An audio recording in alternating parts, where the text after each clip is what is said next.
hypno-induced psychotic public can't even hear the war drums anymore, no matter how loud. They become background music, white noise, or something to tap your foot to.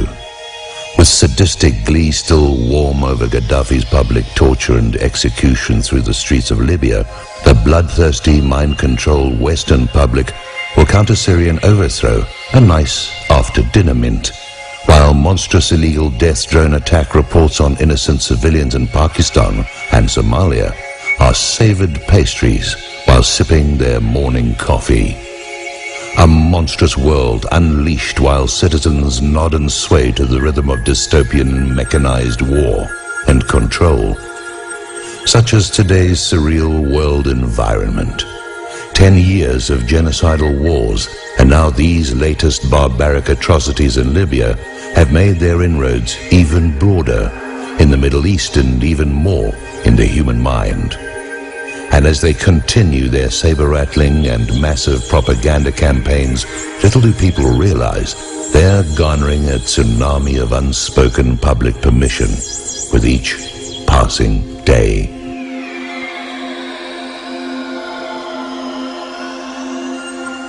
What few are realizing in a war with Iran will no doubt initiate at least a limited nuclear conflagration, the effects of which will change history forever.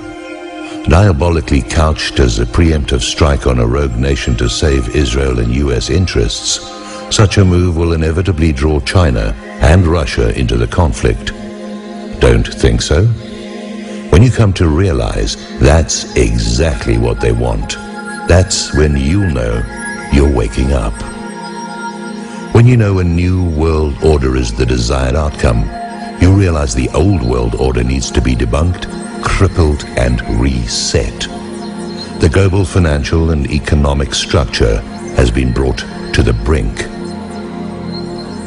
Sovereignty is being scuttled worldwide and the population is taking to the streets.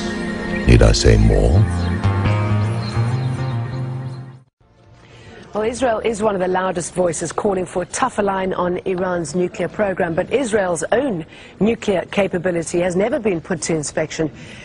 Even so, this is what is known. Israel has 2 nuclear research centers at Dimona and Sirak. Latest estimates suggest Israel's produced at least 118 warheads with weapons-grade plutonium. The Jericho ballistic missiles are capable of carrying such weapons. The Jericho 1, which is now obsolete, had a range of 500 kilometers and could carry a 20-kiloton nuclear warhead. That's 20 times more powerful than the US bomb dropped on Hiroshima in 1945. The Jericho 2 has a range of 1,500 kilometers. It could just reach Iran and is believed to be able to carry a 1 megaton nuclear bomb. That's 1,000 times more powerful than the Hiroshima bomb. And it's thought a Jericho 3 is now being developed, able to travel around 5,000 kilometers, bringing all of Iran and Europe into its range. Nicole Johnston has more. In southern Israel, the Negev desert unfolds all the way to the sea. 13,000 square kilometers of tough terrain.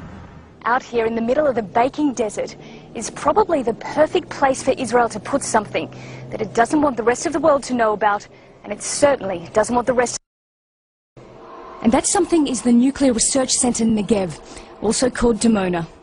Shrouded in secrecy, this facility is closed to inspectors from the International Atomic Energy Agency, and that's because Israel has never signed the Nuclear Non-Proliferation Treaty.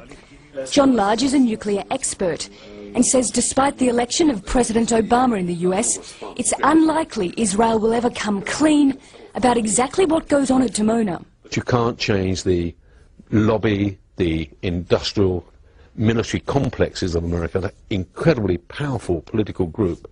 Your generals don't change. They take years to change. Your president can change quickly. Generals take years to change. And it's the... But do Israelis think they need it? And would they be willing to give it up for a nuclear-free Middle East? We went to the city of Dimona, around 10 kilometers from the nuclear facility. Here the people we spoke to support the country's nuclear research program. But we asked them, given the official silence surrounding it, if they'd like to know more about it. No, I don't want to know what I have in Israel, but I have to work that I have strong Israel, and it's very good for me. Amir Beton's mother worked at the Dimona plant, and he sees no reason for Israel to join the Nuclear Non-Proliferation Treaty or to allow IAEA inspectors into the country.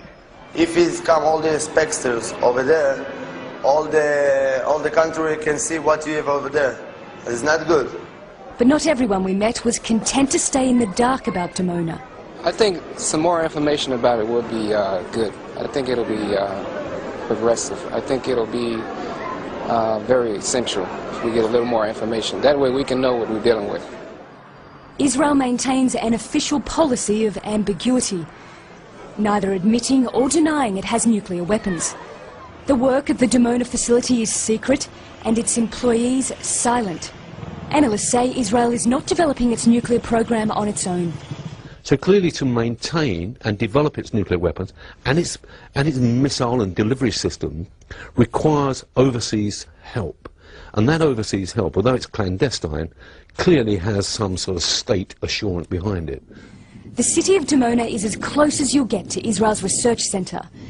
And while the West focuses on Iran, Israel's nuclear program goes on unchecked, far from the spotlight. Nicole Johnston, Al Jazeera, Dimona.